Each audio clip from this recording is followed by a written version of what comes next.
So, speaking of aging,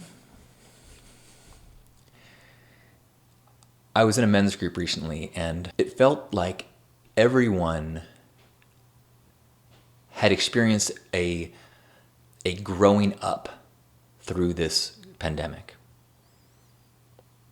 That the process of being quarantined or being isolated and removing a social world, losing the opportunities to fill their energy and their passions with hedonism and partying and connection through dance and festivals and events and things like that, that there is a kind of forced introspection and maybe a forced recognition that the lifestyle that of our youth is not one that we can maintain through our lives. And that's something that I really have been chewing on and thinking about. I told my mom this week that, that I was starting to feel like it's time to grow up. And she just started laughing. I think partially because in May I turned 50, and the idea of her child deciding to grow up at 50 was hilarious. I used to always see myself as about 28 years old. That's what the year that I discovered Burning Man and got into the internet, and kind of my mind blew open, and I felt like this energized, excited, youthful pioneer in the world. In the last couple years, I've started to, as I look around, go, I'm not 28 anymore. And it's been a little bit of a sad feeling, like I maybe need to grow up. But just recently, through pandemic things and through a recent retreat I went to, and through communicating and through some interactions I've had with some of you, I've shifted that a little bit too. I'm not 28 anymore. Meaning, I know a lot more than I did when I was 28. And in a crowd of people, I don't need to act like a 28-year-old who is just discovering the world. That I have perspectives that are worth sharing without the excessive humility that I sometimes carry into the world. Not that I don't think excessive humility is important. I'm feeling more and more that I'm not 28 anymore. I've got a lot of wisdom. Not all wisdom. Part of that wisdom is a recognition of how little I know. But it does not do me or the world honor to maintain the 28-year-old's uncertainty. So I'm not 28 anymore. I'm almost 50, which is a good thing because I look like crap for 28. But I look pretty good for 50. Not that this is about appearance or the physical body, but it is kinda. That's part of this shift in awareness is recognizing that the measuring sticks of a 20-year-old I cannot apply to myself. The way that activities or food or partying affects this body, the expectations of healing, what is required for basic maintenance of this body. I'm not 28 anymore. So shifting into a grown-up perspective of more quietness, more introspection, more deep conversations, more sharing from a place of service, less of trying to impress. This is the growing up that I'm trying to do, or am inevitably doing. And also a recognition of the joy that can come from things that are more subtle than dancing on top of a speaker. The subtle joys of an organized home, or a new leaf blooming from a plant, or the profound thanks from someone that you have spent time and effort to help. So yeah, it's a good thing, because my knees cannot get myself up onto speakers like they used to.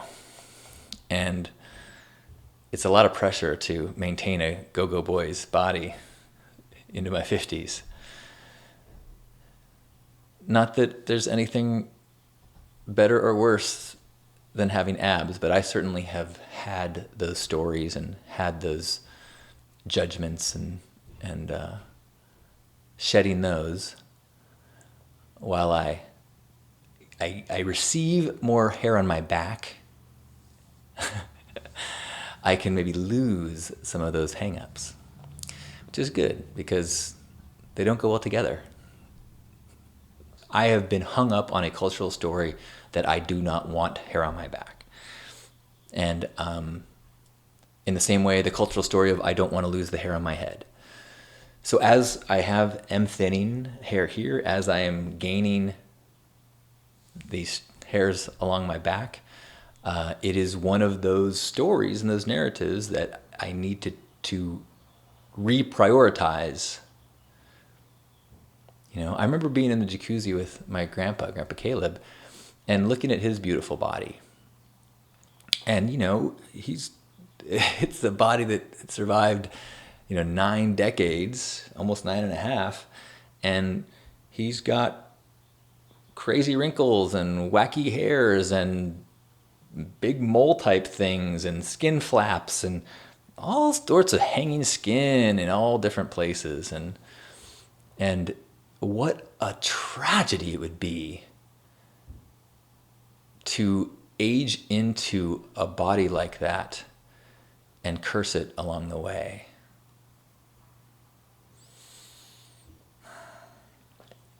I had an experience or a epiphany or a growth process at the recent retreat that I went to, where I had a shift there that was in line with some of this growth or aging stuff, where I shifted my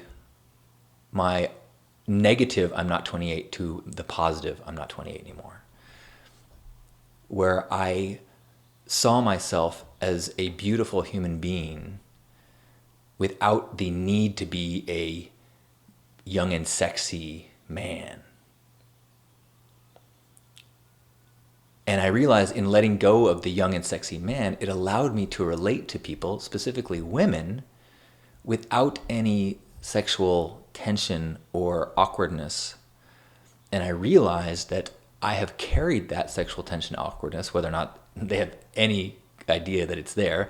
It's all in me. But just that anyone that is even close to my age, and probably in unhealthy directions, in both directions, I have had like sexual possibility thoughts.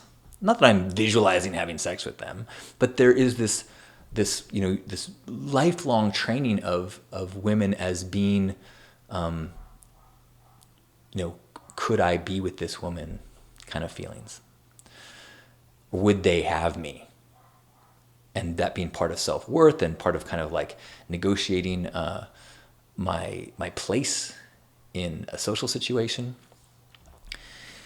and that need to be desired and desirable.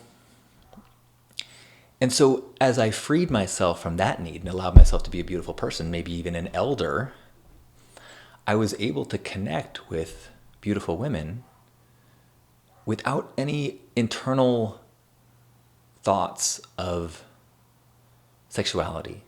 I mean, that isn't to say that at some point in the future we might hit it off and there'd be chemistry and there might be sexuality, but in these connections, I felt free of that. And so in that way, I was able to show compassion and even physical touch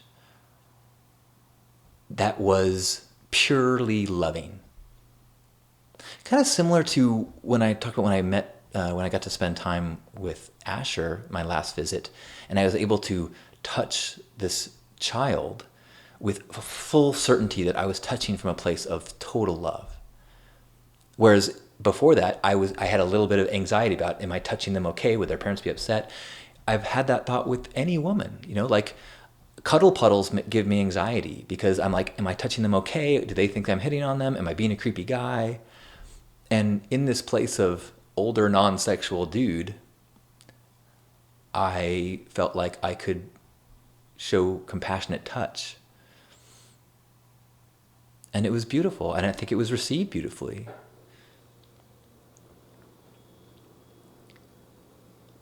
So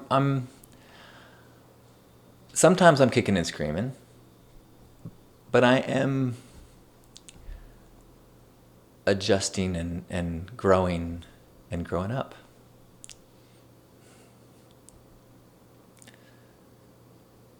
So thank you. I love you. You may have noticed that I am broadcasting quite a bit now. Yes, I am doing Facebook Lives every morning at 9 a.m. Pacific time as part of my Love Mornings practice. I'm also doing twice a day gratitude circles. So if you are not feeling as joyous as possible, here's 3 things a day. Actually, there's 4 things because there's also a late night European gratitude circle. But so 4 invitations a day, free things that you can do to make yourself happier.